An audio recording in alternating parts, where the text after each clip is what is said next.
ओम सहनाववतु सहनौ भुनक्तु सह वीर्यङ्करवावहै तेजस्विनावधीतमस्तु मा विद्विषावहै।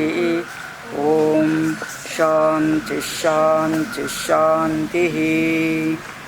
ओम चरितं रघुनाथस्य शतकोटिप्रविस्तरम् एकैकमक्षरं पुंसां महापातकनाशनं वाल्मीकिगिरिसम्भूता रामाम्भोनिधिसंगता श्रीमद्रामायणे गंगा पुनाति भुवनत्रयं वाल्मीकिर्मुनिसिंहस्य कवितावनचारिणः शृण्वन् रामकथानादं को नयाति पराङ्गतिं।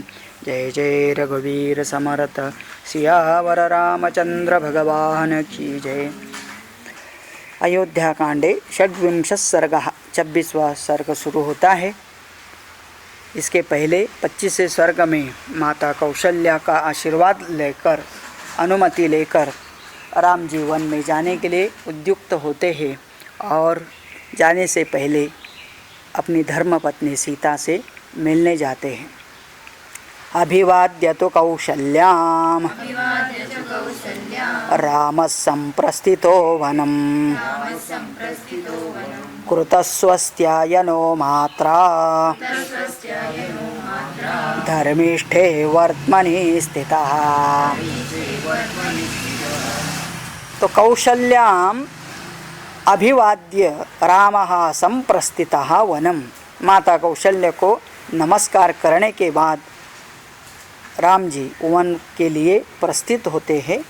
कृतस्वस्त्यायनो मात्रा धर्मिष्ठे वर्त्मनि स्थितः।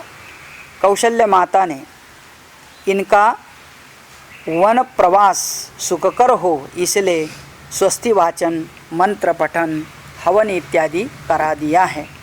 उसके बाद विराजयन् राजसुतः राजमार्गं नरैर्वृतं हृदयान्याममध्येव जनस्य गुणवत्तया। फिर माता कौशल्य के महल से निकल करके अभी अपने ही महल का मतलब जहाँ सीता है वर्तमान में उस तरफ निकल रहे तो रास्ते के दोनों बाजू में लोग राजमार्गम नरैहि वृतम, बहुत लोग बाजू में खड़े हैं, लेकिन अभी सबको पता चल चुका है कि राम जी को वन में जाना है और इसीलिए वो सब लोग बहुत कुछ उसकी चर्चा कर रहे हैं। वो सब देखते हुए और उनके गुण का वर्णन उन लोगों के मुख से सुनते हुए हृदय अन्याम मंथे व जनस्य गुणवत्तया, लोगों के हृदय में क्या हो रहा है ये सोच करके वहाँ से वहाँ आगे चल जाते हैं। वैदेही चापि तत्सर्वं न शुश्राव तपस्विनी तदेव हृदय तस्याश्च यौवराज्याभिषेचनम। बिचारी वैदेही को अभी तक कुछ भी पता नहीं और इसीलिए वैदेही चापि तत्सर्वम न शुश्राव तपस्विनी, उस तपस्वी वैदेहिनी उसको अभी तक कुछ भी पता नहीं, उसके कान पर ये नहीं आया है वार्ता और इसलिए तदेव हृदय तस्याश्च यौवराज्याभिषेचनम। अभी भी सीता के हृदय में क्या चल रहा है कि राज्याभिषेक होने जा रहा है, उसी के लिए मनोकामना करती हुई विचार करती है। देवकार्यं स्मसात् कृत्वा कृतज्ञा हृष्टचेतना अभिज्ञा राजधर्माणां राजपुत्रे प्रतीक्षति। तो देवकार्यं स्म सा कृत्वा, सा देवकार्यं कृत्वा स्म, सभी प्रकार के नित्य कर्म। देखो वो भी एक नई बहू है, अभी आई है, लेकिन फिर भी उस ज़माने के संस्कार थे कि अलग अलग घर में रहते हैं राजा पुत्र बहुएं, तो वो अपने अपने घर में सब लोग पूजा पाठ नित्य नियम से करते हैं और इसलिए वो भी देव कार्य। और राज्याभिषेक जाने होने वाला है, उसको उस पहले दिन से ही व्रत लेना पड़ा था और वो पूजा पाठ में लगी थी, वो सब कर रही थी। और राजधर्म के बारे में अथवा राजाओं के बीच में क्या हो रहा है इसके बारे में कुछ भी नहीं जानती थी राजपुत्री प्रतीक्षति। वो खाली अभी उसको कब बुलावा आएगा और राम जी के साथ राज्याभिषेक में शामिल होगी इसकी प्रतीक्षा में बैठी थी। प्रविवेशाथ रामस्तु सोवेश्मसु विभूषितं प्रहृष्टजनसम्पूर्णम् रिया किंचिदवाङ्मुखः। ऐसे सीता जी के पास राम जी पहुंच जाते हैं जो कि उनका अपना ही घर है। स्ववेश्म सुविभूषितम, अभी वो राजकुमार उनका युवराज राज्याभिषेक होने वाला था इसलिए उनके घर को भी बहुत बढ़िया सजाया गया था। ऐसे सजाए हुए घर में पहुंच जाते हैं लेकिन पहुंचते समय मन में क्या है, प्रहृष्ट जन संपूर्ण, वहाँ आजू बाजू में के जन तो प्रसन्न है लेकिन राम जी के अंतःकरण में यह इतना दुख है और कुछ ऐसे लज्जा अनुभव करते हुए, रिया का मतलब लज्जा, किंचित अवांग मुखः, और अपने घर में प्रवेश करते हुए नीचे देखते हुए प्रवेश करते हैं। और वो देखते ही सीता को क्या लग रहा है, अथ सीता समुत्पत्य वेपमाना च तं पतिम् अपश्यत् शोकसंतप्तं चिंता व्याकुलितेन्द्रियः। अथ सीता, उसके बाद सीता देखती है कि पति कैसे आ रहा है, तो कहते पति को समीप में आया तो उनके चेहरे पर बड़ा शोक संतप्त दिखाई दे रहे हैं। वो देख करके वेपमाना, वो भी हिल चुकी है, और चिंता व्याकुलित इंद्रियम, तो कैसे दर्शन हुआ उसको राम जी का, तो अभी तक कभी भी इतना व्याकुल इतना चिंतित ऐसे राम जी का उसने कभी चेहरा देखा नहीं था, आज पहली बार देख रही है। ताम दृष्ट्वा सही धर्मात्मा न शशाक मनोगतम तम शोकम राघव सोढ़ुम ततो विवृततांगतः। और राघव को भी वह अभी बहुत धैर्य से वो शोक वो दुख अपने अंदर उन्होंने कंट्रोल करके रखा था, लेकिन ताम दृष्टवा, सीता को देखने के बाद उनको अभी अपने मन में अपना मनोगत संभाल के नहीं रख पाए और इसीलिए ततो विवृतंगतः, उसने बोल ही दिया, शोक प्रकट कर दिया। विवर्ण वदनम दृष्ट्वा तम प्रस्विन्नमर्षणम् आह दुःखाभिसंतप्ता किमिदानीमिदं प्रभो। विवरणवदनम दृष्ट्वा, उदास मुख देख करके, प्रसन्नम प्रस्विन्नम अर्षणम, तो ऐसे सभी अंग से पसीना निकल रहा था। पस्विन का मतलब पसीना, पसीना निकल रहा है और उनका चित्त भी बड़ा घबराया हुआ लग रहा है। आह दुख अभिसंतप्ता, उसको देख, ये सब उनकी हालत देख करके सीता को भी बड़ा दुख होता है। किम इदम प्रभो, हे प्रभो, किम इदानीम, क्या हुआ है अब, कैसी दशा हो गई है, मतलब ऐसी दशा उसने कभी भी देखी नहीं है। अद्य बार्हस्पतः श्रीमान् युक्तपुष्येण राघव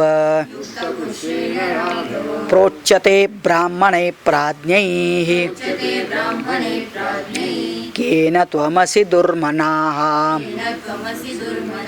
हे राघव, अद्य, आज क्या ऐसा हुआ, बृहस्पतः श्रीमान युक्तः, बृहस्पति देवता संबंधी मंगलमय पुष्प नक्षत्र, ये आज का ही दिन था ना, जो पुष्य नक्षत्र का मतलब पुष्य नक्षत्र योग अमृत काल होता है, और ऐसे काल के ऊपर आज आपको कैसे देख रहे हैं।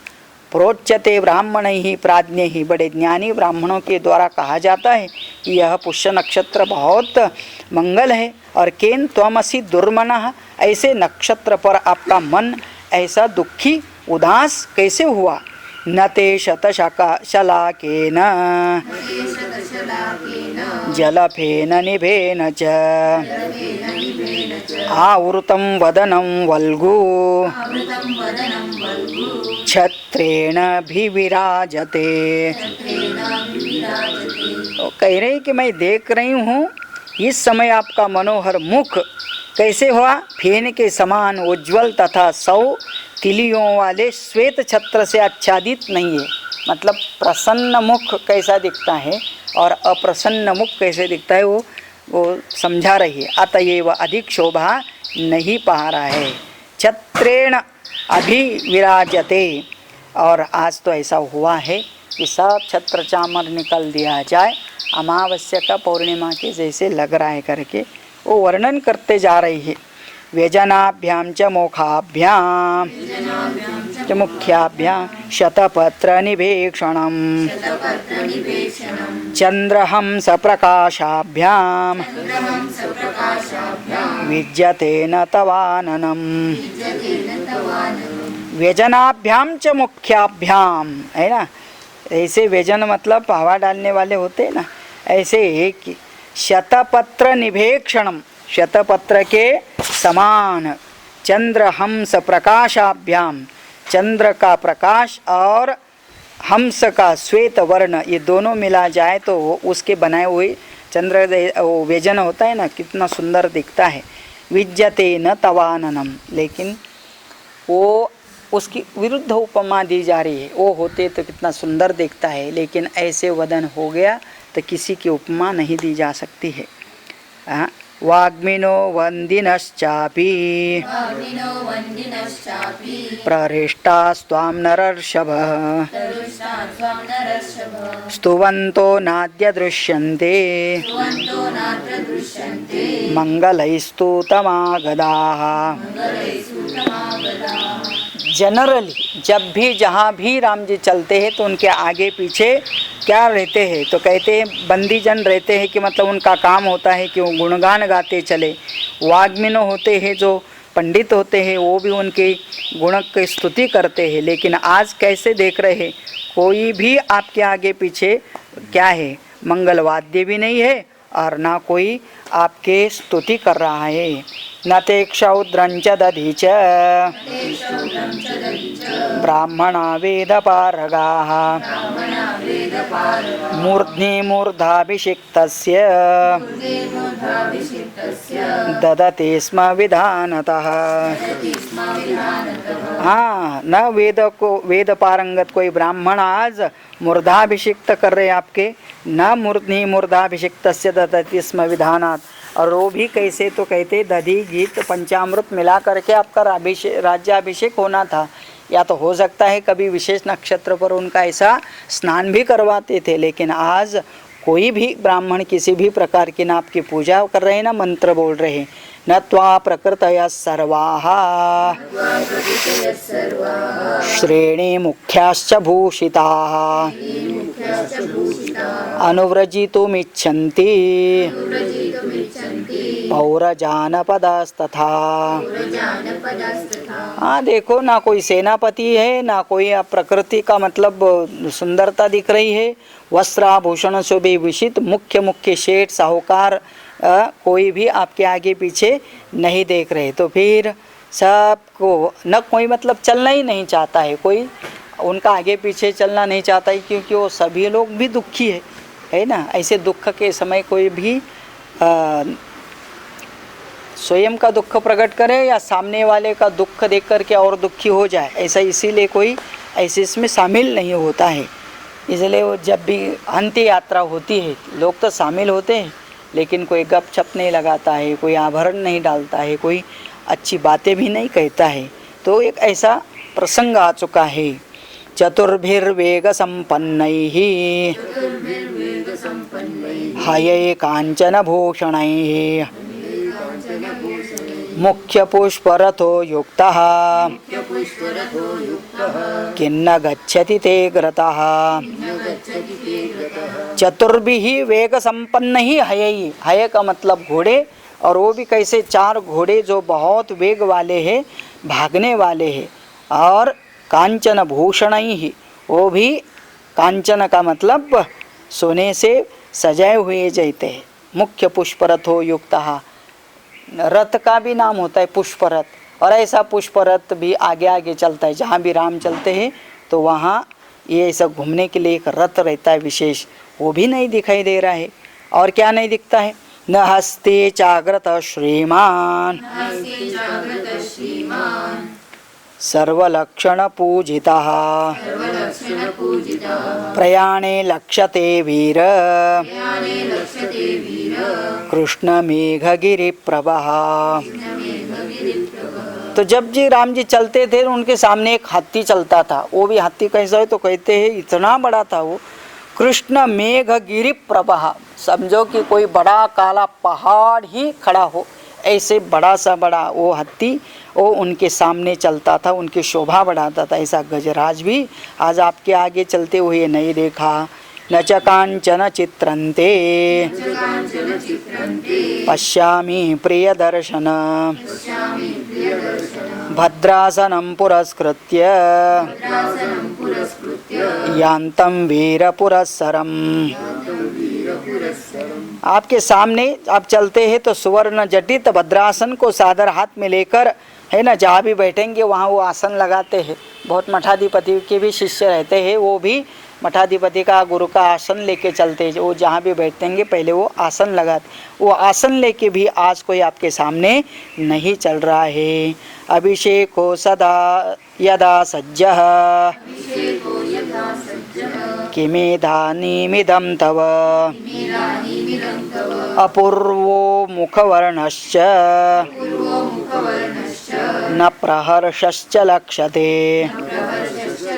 अभी अभिषेक की पूरी तैयारी हो गया, सज्ज हो गया है, ऐसे समय पर आपके मुख के ऊपर जो हर्ष दिखना चाहिए था वो गायब है।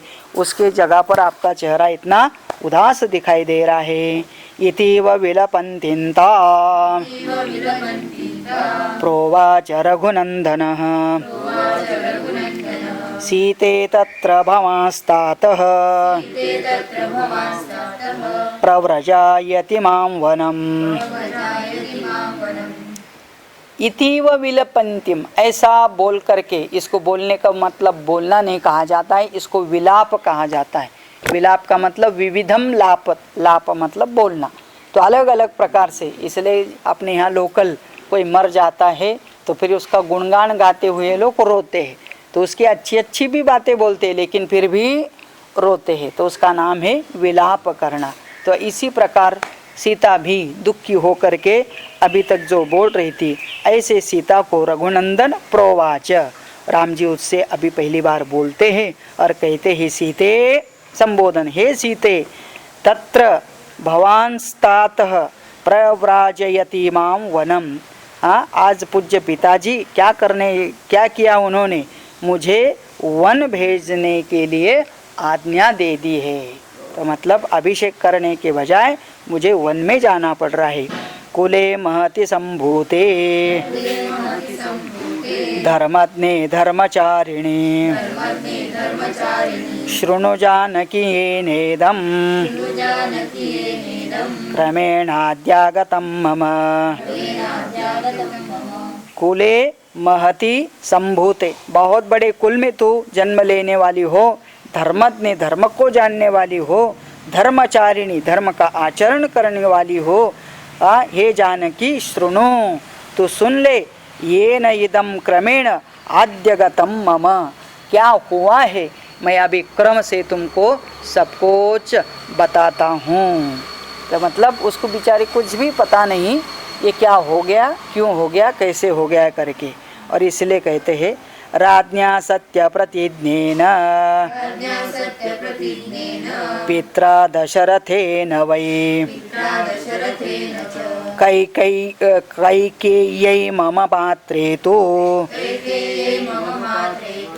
पुरा दत्तौ महावरौ।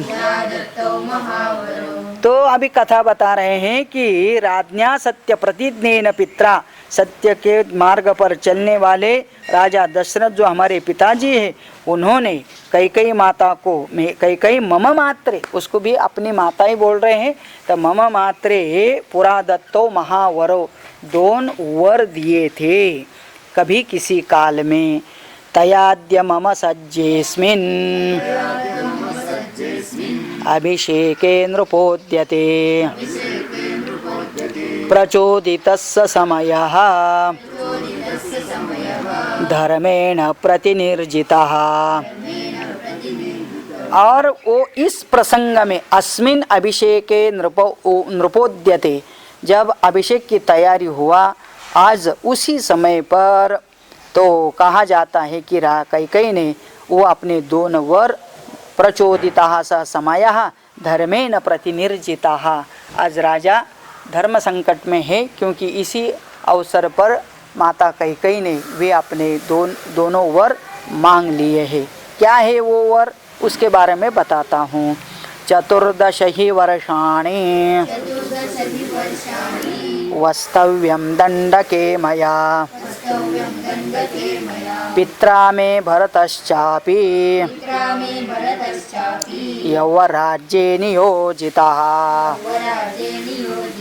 बस एक ही श्लोक में ये दोनों वर की चर्चा की है राम जी ने। कहते हैं कि पहला वर है, मुझे दंडकारण्य में 14 साल के लिए जाना होगा, और ऐसा ही पिताजी की आज्ञा है पित्रा में, और वही पिताजी ने भरतश्चापि यौवराज्ये नियोजितः, और भरत को राजा बनाने का निश्चय कर लिया है, नियोजन कर लिया है राजा ने।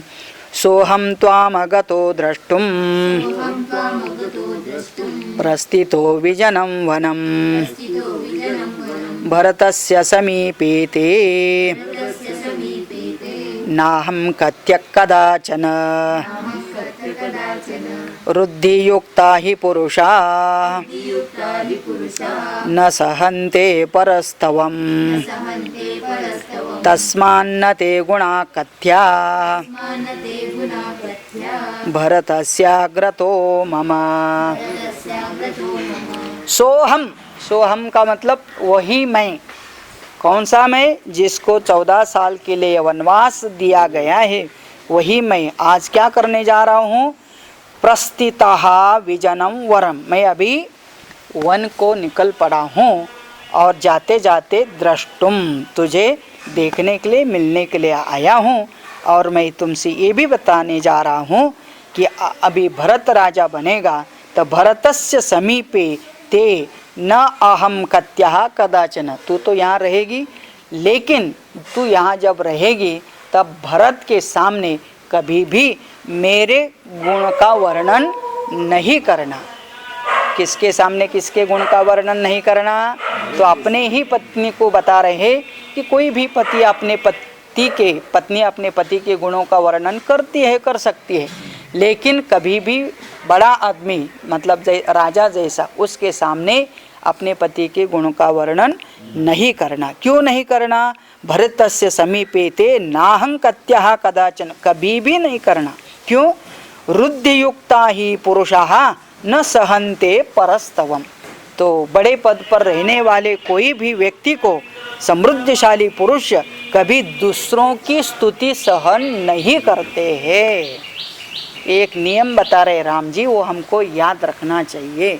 तो किसी भी एक बड़े आदमी के सामने और किसी व्यक्ति का बड़ापन कभी बोलना नहीं चाहिए। क्यों? उनको सहन नहीं होता है। तस्मान्न ते गुणाः कथ्याः भरतस्य अग्रतो मम, इसलिए तो भरत के सामने कभी भी मेरे गुणों का गुणगान नहीं करना। अहंते नानुवक्तव्यः विशेषेण कदाचन अनुकूलतया शक्यं समीपे तस्य वर्तितुम्।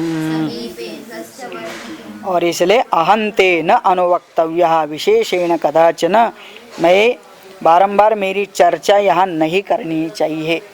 किसी के भी सामने मेरे बारे में चर्चा, इवन अपने सखियों के साथ भी मेरे गुणों का ज़्यादा वर्णन नहीं करना, क्योंकि ये वर्णन कभी न कभी उसके तक पहुँच जाएगा भरत के पास, तो उसको अच्छा नहीं लगेगा। तो डायरेक्टली भी नहीं बोलना, इनडायरेक्टली भी नहीं बोलना। और जब तू यहाँ रहेगी तो वो राजा है, राजा के अनुकूल अपना आचरण रखना। अनुकूलतया शक्यम समीपे तस्य वर्तितुम, उनके सानिध्य में तू रहेगी तो उनके अनुकूल वर्तन करना। तस्मै दत्तं नृपतिना यौवराज्यं सनातनं सप्रसाद्यस्त्वया सीते नृपतिश्च विशेषतः। तो राजा ने नृपतिना यौवराज्यम सनातनम तस्मै दत्तम, यह सनातन राज्य का कारभार तो अभी उसको दिया है, और इसीलिए सह प्रसाद्यस्त्वया, तेरे द्वारा प्रसाद्य, प्रसाद्य का मतलब प्रसन्न रख, राजा को प्रसन्न रखना चाहिए। हर नागरिक का काम होता है कि राजाओं को प्रसन्नता से रखना, और विशेष करके नृपतिश्च विशेषतः, बड़े आदमी को तो रखना ही है, और ये तो स्वयं राजा है, और इसलिए राजा के अनुकूल वर्ताव करना। अहंचापि प्रतिज्ञान्तां गुरो समनुपालयन् वनमध्यैव यास्यामि स्थिरे भव मनस्विनी।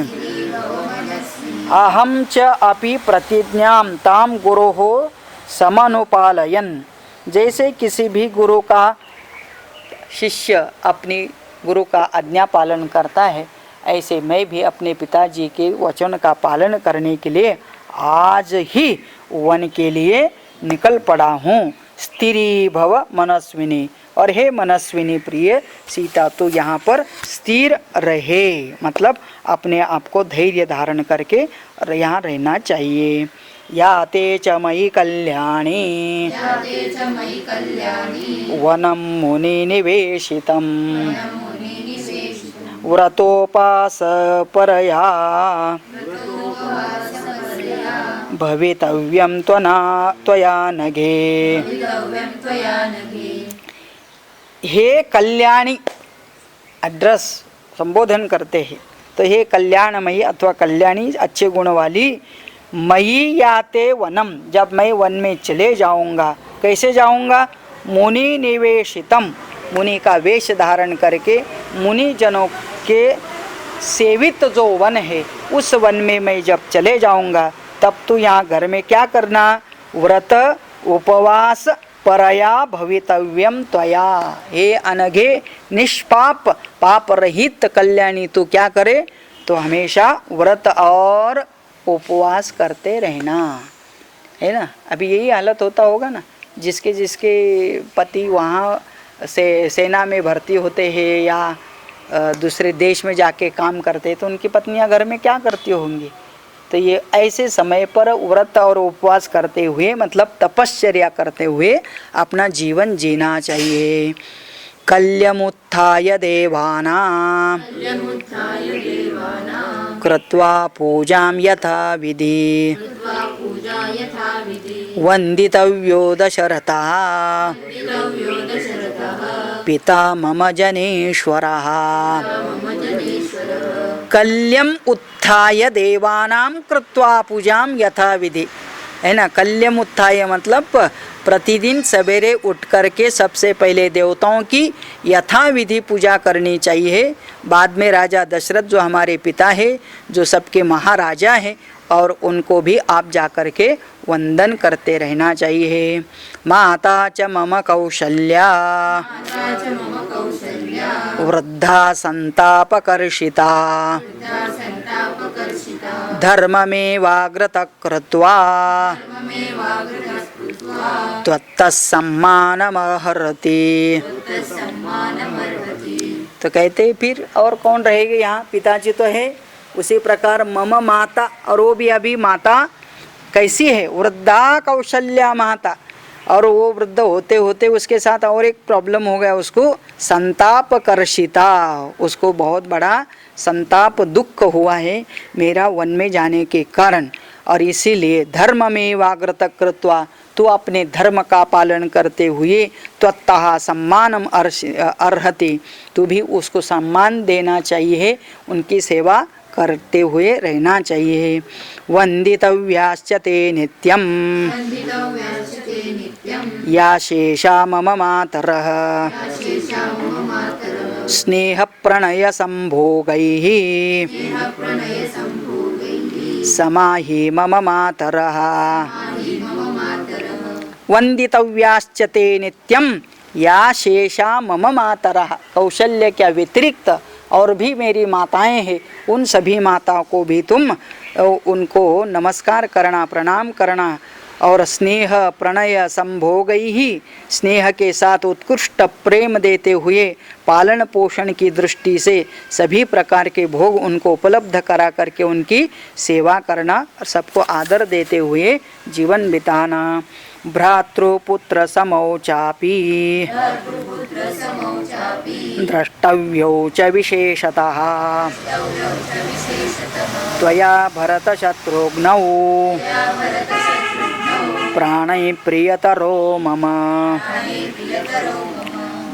भ्रातृपुत्र समौ चापि, तू बड़ी होने के कारण बाकी मेरे भाई सब भाई या बेटों के जैसे है, और इसलिए सबको इस दृष्टि से देखते हुए भरत और शत्रुघ्न जो मेरे लिए प्राण से भी ज़्यादा प्रिय है, उनको भी तू बहुत आदर से देखना, सम्मान देना। और यहाँ लक्ष्मण का नाम नहीं लिया, लगता है कि राम जी को पहले ही पता है लक्ष्मण यहाँ रुकने वाला नहीं है, और इसलिए भरत शत्रुघ्नों को ही तो सम्मान देते हुए रहना, ऐसा लिखा है। विप्रियंच न कर्तव्यम भरतस्य कदाचन सहि राजा च वैदेही देशस्य च कुलस्य च। तो विप्रियम, विप्रिय मतलब जो प्रिय नहीं, किसको, जो राजा भरत होगा उसको जो कुछ प्रिय नहीं होगा ऐसा आचरण कभी नहीं करना, क्योंकि हमेशा राजा के अनुकूल ही और अपने कुल के अनुसार ही आचरण करते रहना चाहिए। आराधिता हि शीलेन प्रयत्नैश्चोपसेविताः राजानः सम्प्रसीदन्ति प्रकुप्यन्ति विपर्यये। कोई भी राजा हो तो उनको कैसे प्रसन्न किया जा सकता है, तो कहते आराधिता ही शीलेन, अपना अच्छा आचरण से, प्रयत्न इससे अच्छा प्रयत्न के द्वारा उनको सेवा करते हैं तो राजा संप्रसीदन्ति, नहीं तो विपर्यय प्रकुप्यन्ति, विपरीत आचरण करते हैं तो राजा को गुस्सा भी आता है, क्रोध आता है। तो राजा को गुस्सा आएगा, क्रोध आएगा, ऐसा आचरण कभी नहीं करना। कौन किसको समझा रहे हैं? राम सीता को समझा रहे हैं। तो जब भी ऐसे एक दूसरे से दूर जाते हैं तो इतना सारा खबरदारी होता है। तो शादी से पहले माँ बाप भी यही समझाते हैं। मतलब क्या है, सबको समझाना पड़ता है और सबको समझना भी चाहिए। सा त्वं वसेह कल्याणी नहीं औरस्यानपि पुत्रान् हि त्यजन्ते हितकारिणः समर्थान् सम्प्रगृह्णन्ति जनानपि नराधिपाः।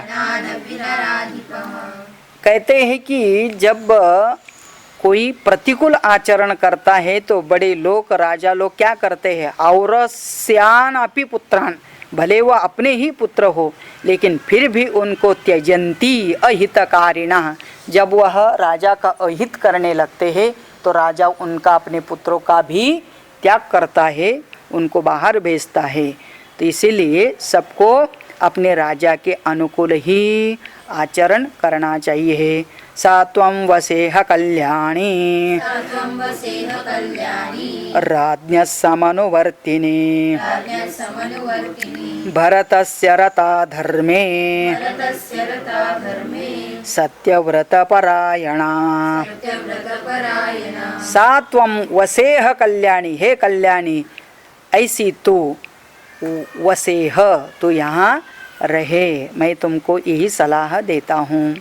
राज्ञः समनुवर्तिनी, राजा के अनुकूल आचरण करते हुए रह। कौन राजा? भरतस्य च, राजा भरत होगा, और धर्मे सत्यव्रत परायणः, तो ऐसे राजा भरत के सामने तो सत्यव्रत परायण होते हुए अपने धर्म का आचरण करे, सबको आदर देते हुए। और मैं तो चला वन में। पूरे सर्ग का संक्षिप्त वर्णन करने वाले लास्ट श्लोक होता है ना, तो पूरे इसका संक्षिप्त वर्णन होता है उसमें।